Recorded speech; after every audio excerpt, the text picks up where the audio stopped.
March 2019 through to February 2022. During this period, the party undertook and accomplished a number of programs and activities. These include, but are not limited to, party reorganization, revitalization, managing the BBI, staff target setting and identification, acquisition and relocation to new physical facilities for the National Secretariat. So number one, Your Excellency, on grassroots party strengthening, in the last NGC, it was resolved that the party should embark on strengthening branches and filling vacancies occasioned by natural attrition, defections and other causes. It is my pleasure to report to this Council that in pursuit of this objective, the National Office and Secretariat have established the following.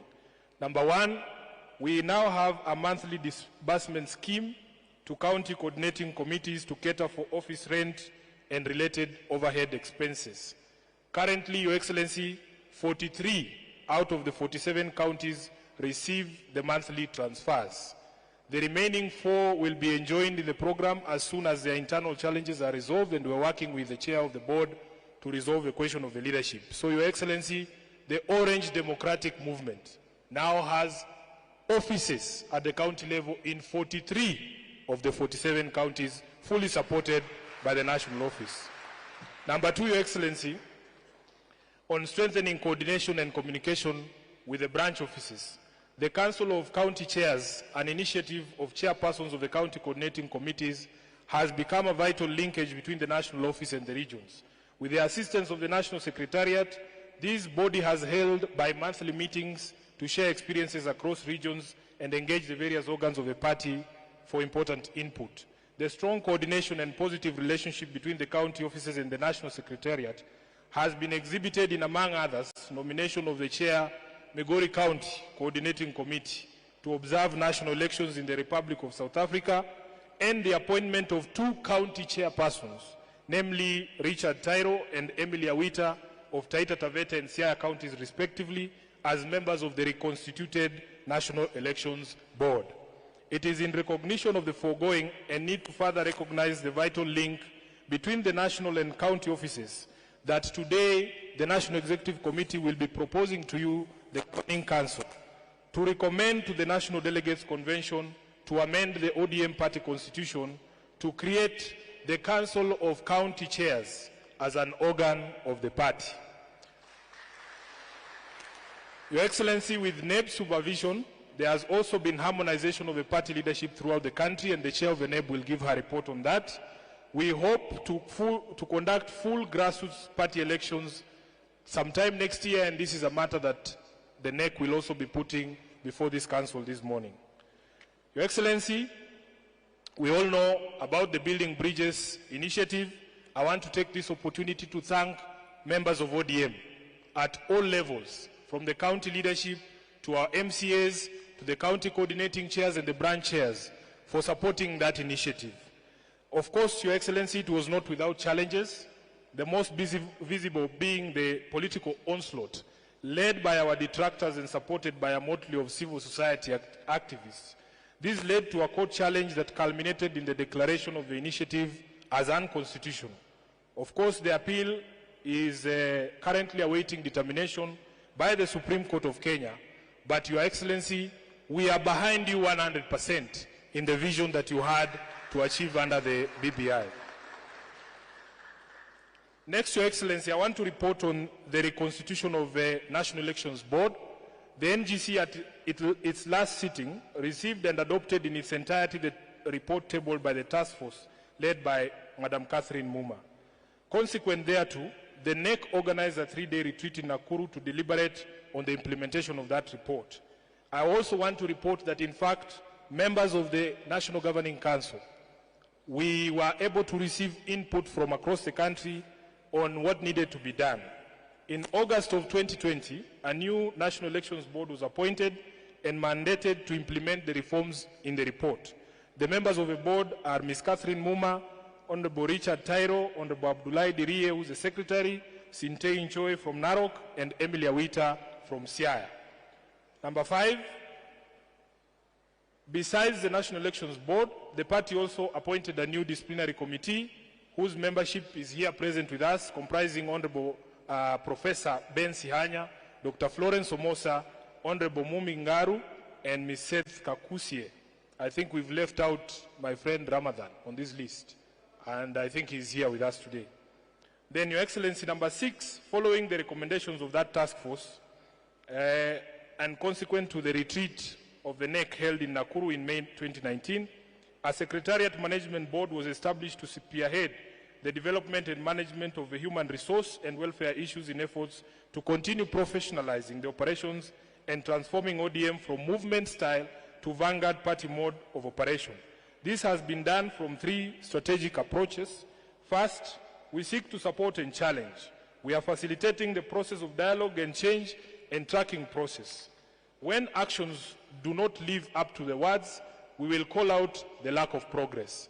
Secondly, we are harnessing the momentum. We are looking for opportunities to identify and inculcate organization culture carriers, those who will embody and embed cultural change, creating multipliers so that the new culture fans out across the party. Thirdly, we have infused a system of and framework for communication and feedback. We are establishing structures to collect feedback and measure success, and by communicating the work across the party, we can encourage a more connected and consistent approach. Formal introduction and embedding of values and beliefs into people management is on our 2019 agenda via a 2-step approach. First is to integrate the values and beliefs into objective setting for performance management. And number 2, to map, integrate, and align the values and beliefs to key people practices, processes, and tools. Engagement with our ideology, values, and beliefs is measured through familiarity with the social democratic ideology, shared values and core beliefs, changes in the way we think and act, and through believing and understanding that living the values and beliefs will have a positive impact on reaching our ready-to-govern strategy. I want to give a report on the by-elections, Your Excellency. The period under review has been a difficult period for the party in electoral performance.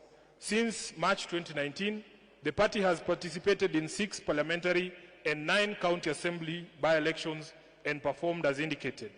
We participated in Ugenya constituency, Embakasi South, Kibra constituency, Msambweni, Matungu constituency, Bonchari constituency.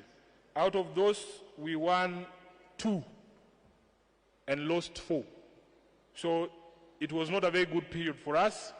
In the county assembly, Your Excellency, there was a by-election in Abakaile ward in Garissa, which we won, Loyangalani in Marsabit, which we won, Ganda, which we won, Nyacheki, which we won, Dabaso in Kilifi, which we won, Kisumu North, which we won, Mbale in Undanyi ward in Taita Taveta, which we lost, Kiamakoma ward in Kisii County, which we won, and Huruma ward in Uasin Gishu, which we lost.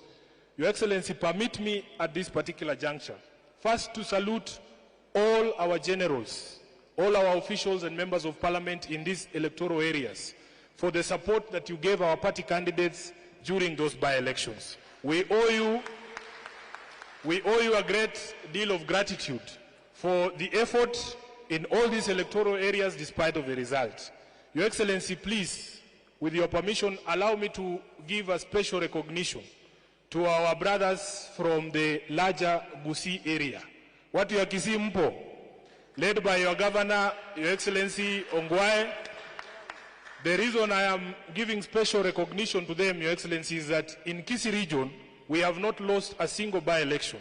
All of them have been won, including the latest one, the last one, our last born in Bonchari, which all of you who followed know was a very difficult fight. So on behalf of the National Executive Committee and the National Secretariat, thank you very much, Your Excellency Ongwae, and all the teams in Kisii for all the work you've done. Thank you very much, my sister Honorable Janet Ongera. We know the fights that we are into, and we hope that going forward.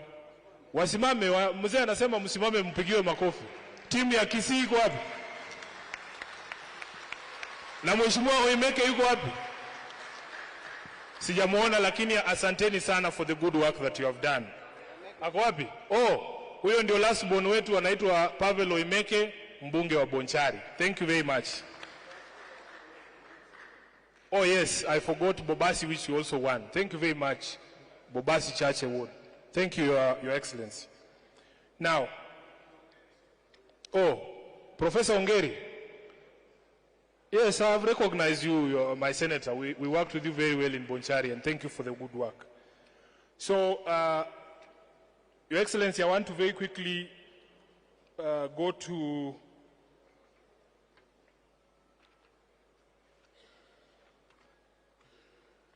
some of the challenges that we have had during this particular period. Your Excellency, everybody knows that the outbreak of the COVID-19 pandemic affected our programs and activities adversely. The first casualty was our NGC meeting, which was due in March of 2020, the month the country was forced into a lockdown. Other party initiatives that suffered include the conduct of grassroots elections and activities at the National Secretariat, the activities of our leagues, the Women League, the Youth League, and the Disability League, as a number of, and also at the National Secretariat, because a number of our staff members were directly or indirectly affected by the pandemic. The second challenge, Your Excellency, was managing of the coalitions that the party was in then. Coalitions by their nature are very delicate. The NASA coalition established in March 2017 through a pre-election agreement was not an exception. The synergy and collective strength that the coalition brings waned over time. These were replaced by wrangles and unreasonable demands upon your party, ODM. The NEC therefore resolved on July 28, 2021 to formally disengage ODM from the NASA coalition. As we inch towards new coalition and new coalition partners under the Azimio la Umoja, these lessons that we learned will prove vital. Number three, Your Excellency, we still face a challenge of underfunding as a party. Political parties are expected to maintain physical offices in at least half the counties, run programs, and fund election campaigns. These require major financial muscle. The Political Parties Act 2011 provides for registration, management, funding, and other matters to do with political parties. On funding, it specifically provides that not less than 0.3% of annual revenue shall be allocated to the Political Parties Fund, and that 95% of that fund shall be used for political party administration, shared to qualified political parties based on their strength. In 2016, ODM filed a case in court seeking the orders of mandamus for the Treasury to be compelled to obey the law and allocate the correct amount. This is because since this law was passed, Your Excellency, Parliament and Treasury have never complied with the law. We also prayed that the National Treasury and Parliament be ordered to pay arrears accruing for ODM, which amounted at the time in 2016 to 5.3 billion Kenya shillings. In spite of the court judgment in our favor, the National Treasury has continued to violate this provision with impunity, thereby curtailing our capacity to fund our activities. We continue to dialogue with the government for a phased settlement, and during the appropriation for the financial year 2021-2022, the Budget and Appropriation Committee of the National Assembly undertook to factor in the law-mandated amount in the supplementary budget when it is prepared. At this particular juncture, Your Excellency, allow me to also recognize members of Parliament of ODM who have given very strong support to the party on the floor of the House and even with the engagements with Treasury, so that we are able to achieve this settlement. I want to recognize our chairman, Honorable Mbadi, who has been a very strong champion. I want to recognize Honorable Junet Mohammed. Is he here? Yes, thank you so much, Junet. I want to recognize Honorable Anthony Olwoch from the Legal Affairs Committee. Thank you very much. Your Excellency, Honorable Olwoch was the one who was able to get us a speaker's ruling saying that this time round the Parliament must allocate some money towards settlement of the amount, which as we speak right now, yes, as we speak right now, stands at a whopping 8 billion Kenya shillings.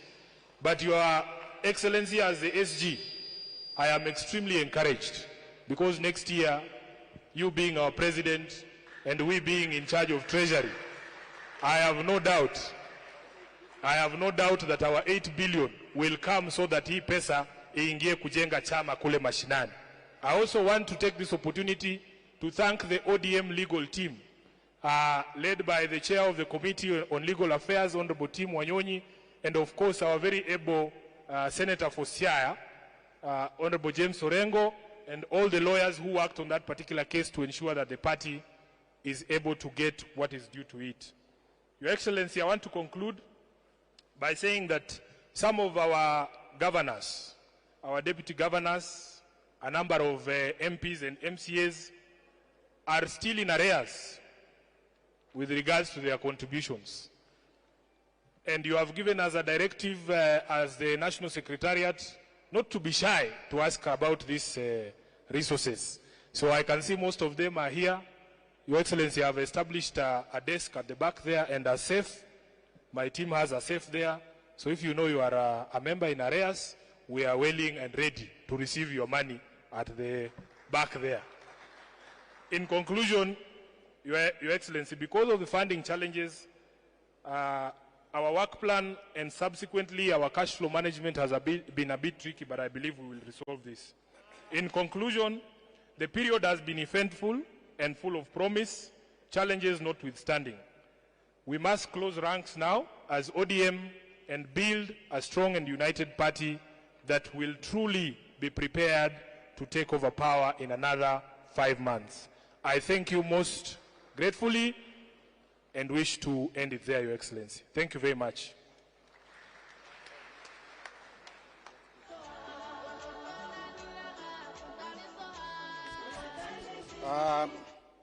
Thank you very much, SG, and thank you very much, delegates, for listening to SG's report.